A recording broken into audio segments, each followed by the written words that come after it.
Dan tiadalah kami mengutus kamu, melainkan untuk menjadi rahmat bagi semesta alam. Quran Surah Al-Anbiya ayat 107. Meski demikian, bumi dan manusia tidak kekal. Seluruh makhluk hidup di bumi akan mengalami kematian. Demikian pula pada masanya, bumi akan hancur. Bagaimana kehancuran bumi ketika hari kiamat? Alam semesta adalah bagian dari tanda kekuasaan Allah Subhanahu wa Ta'ala bagi orang yang beriman. Akan tetapi, bumi dan seluruh isinya akan hancur pada waktu yang telah ditentukan. Dalam ilmu sains, para ilmuwan menjelaskan bagaimana proses kehancuran bumi. Sains telah menjelaskan bahwa benda-benda di alam semesta terbentuk akibat terjadinya peristiwa Big Bang atau ledakan besar. Maka, benda-benda ini juga akan hancur karena terjadi ledakan besar akibat kekuatan energi yang melampaui batas. Di dalam Al-Quran juga telah dijelaskan bagaimana kehancuran bumi itu terjadi.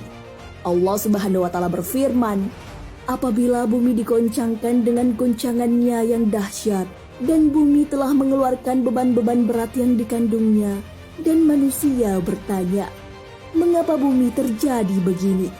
Pada hari itu, bumi menceritakan beritanya, karena sesungguhnya Tuhanmu telah memerintahkan yang demikian itu kepadanya. Quran Surah Al-Zalzalah ayat 1-5.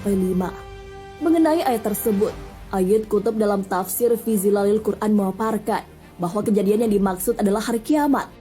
Dahsyatnya hari kiamat membuat bumi memuntahkan segala isinya yang selama ini membebaninya. Jasad-jasad maupun tambang-tambang di dalamnya keluar, seolah bumi menjadi ringan. Saat peristiwa mengerikan itu terjadi, manusia akan ketakutan dan terkejut melihat bagaimana kehancuran bumi.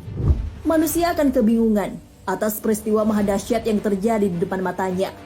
Kejadian yang sama sekali belum pernah terjadi sebelumnya.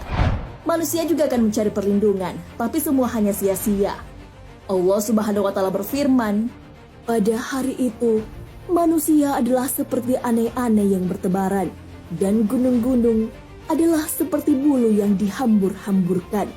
Quran Surah Al-Qari'ah ayat 4-5. Kiamat juga merupakan akhir dari segala kehidupan makhluk di bumi. Seluruh jagat raya beserta isinya, tidak terkecuali manusia, akan binasa. Seluruh kehidupan yang ada menjadi musnah karena hancurnya dunia dan isinya. Apakah ada pengganti bumi setelah kiamat? Manusia dan makhluk hidup lainnya punya batas waktu menempati bumi. Bukan hanya makhluk hidup, pada saatnya dunia pun akan mengalami kehancuran yang kita kenal sebagai hari kiamat. Gambaran hari kiamat sudah dijelaskan di dalam Al-Quran. Allah Subhanahu wa Ta'ala berfirman, dan ingatlah pada hari ketiga